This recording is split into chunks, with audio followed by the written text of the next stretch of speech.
So organizations they typically look at governance and their structure and everything as a blueprint, and that it is like as if you can like engineer exactly what you want out of a company, right?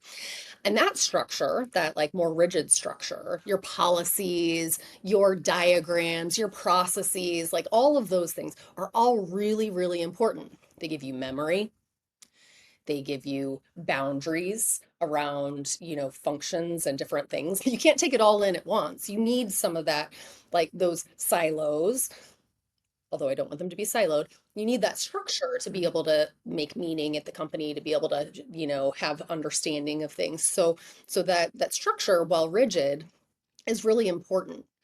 Over time, if you're not looking at how that structure is really serving you, it can get really brittle, and it can really become like a monument to like yesterday's news.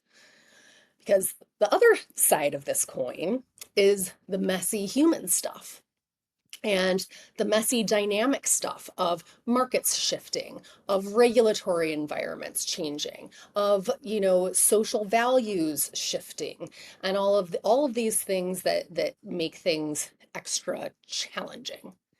And that piece is also good. Like that's where you get innovation. That's where you get, variability and diversity. That's where you get, a lot of the magic and inspiration around like what you're trying to do. Um, and so you need to attend to that. If you misunderstand the people component or the things that are dynamic, if you misunderstand it, or worse, which many companies do, you don't see it, it can just become chaos, and it can devolve. And it devolves in a lot of different ways. It can get like, you have functions that are totally disconnected from others. You have turf wars, you have politics.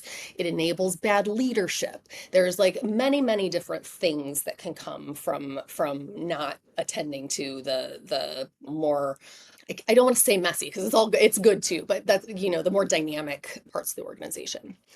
So when I go into an organization to look and see what's there, I look at both as best as I possibly can. So I try to talk to a lot of people, really try to understand like where they are in the dynamic space.